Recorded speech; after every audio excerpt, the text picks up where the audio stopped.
Let's just jump right into a wild thought experiment. What if there was no sin? I mean, really think about it. Imagine a world where nobody ever lies, not even a little white lie. A world with no greed, no hate, no jealousy. A place where every single person is just fundamentally honest and kind and fair. Sounds like a paradise, right? The utopia we've all been dreaming of. But what if getting there, what if achieving that perfection came with a price tag we never saw coming? What if, in trying to erase all of our darkness, we accidentally erased the very thing that makes us human? Okay, so let's start with the big one. No lies. In this new world, every word spoken is the absolute, unvarnished truth. And it's not like people are just choosing to be honest. No, the very capacity to deceive, to even form a lie in your mind, is just gone. Think of the implications. Every business deal is totally fair. Every promise is kept. Every leader is completely honest. All right, next up, let's just get rid of greed. Poof, gone. Imagine a society where that gnawing desire for more than you need just evaporates. No one's hoarding wealth. No one's exploiting other people for their own personal gain. The whole idea of pathological selfishness, it becomes a forgotten relic, like something out of an ancient history book. And finally, the really big one. Let's completely erase hate, malice, anger, rage. These things just vanish from the human emotional spectrum. Think about it. No road rage, no hateful comments online, no simmering resentment that eats you up inside. Just a calm, logical, and peaceful coexistence. So, this is the real question we're tackling today.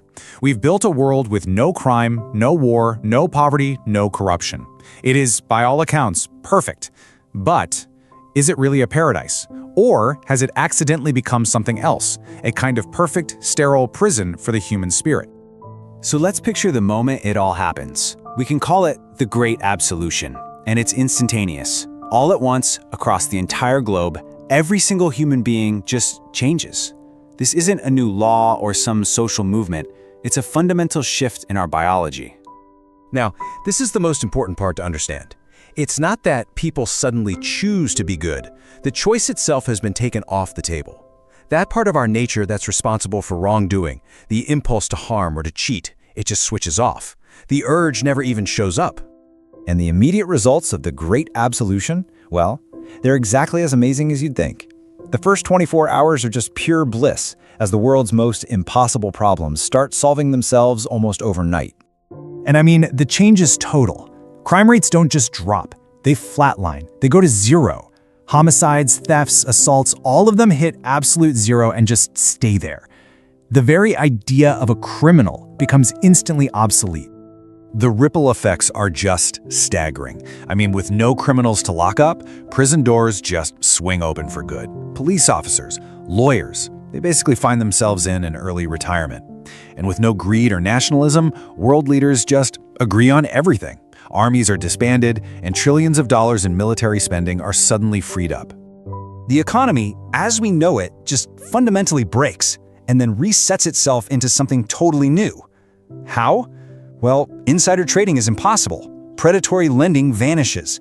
The intense greed that fuels all that high-risk speculation is gone. So the market transforms into this perfectly logical, stable engine designed for just one thing, making sure everyone has what they need. So, we did it. We achieved a world with no war, no crime, no poverty. By every single metric, it's perfect. But this is where our story really begins. Because when you rip out such a fundamental piece of the human equation, you don't just lose the bad stuff, you start to lose, well, everything else. The first thing to go are the virtues as we know them. Take courage, for example. Courage isn't about not being afraid. It's about acting in spite of your fear for a greater good. But in this new world, what's there to be afraid of? There are no tyrants to stand up to, no injustice to fight. The entire concept of a hero, it just fades away. And then there's compassion. See, compassion is the ability to truly feel for another person's suffering. But suffering caused by malice, it's gone. Sure, people still have accidents, they still get sick, but the injustice of suffering has been surgically removed from the equation. We become fantastic caretakers, super logical and efficient, but that deep, aching empathy, it just withers away from not being used. And maybe the most profound loss of all is forgiveness. How can you forgive someone for something they were literally incapable of doing? All those messy, heartbreaking, beautiful human dramas of betrayal and reconciliation, they're just gone.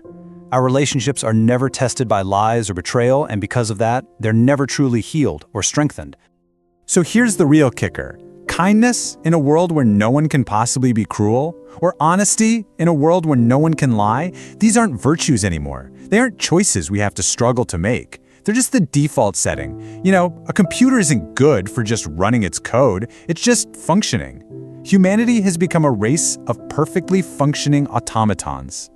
This new, perfect version of humanity is safe, for sure, but it's also sterile. Over time, the lack of conflict, the lack of struggle, the lack of any negative desire, it all starts to create a world that is completely, utterly, and perfectly stagnant. I mean, think about our greatest stories. What's at the heart of all of them? Conflict. The Godfather is all about moral corruption. Star Wars is the ultimate saga of good versus evil. Breaking Bad is a deep dive into pride and decay.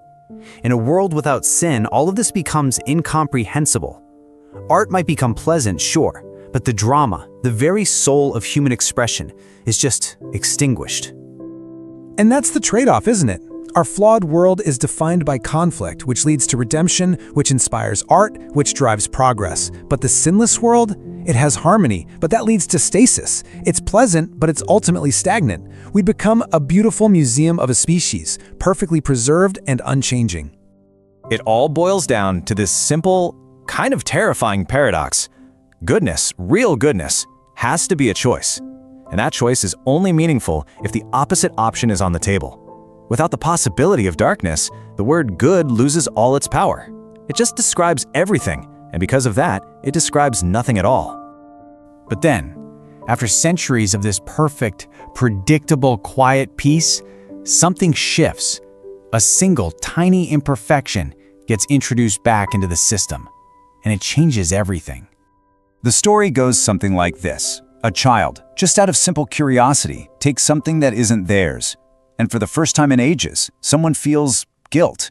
But instead of punishment, something incredible happens. The people around this child feel something new, a forgotten echo of empathy.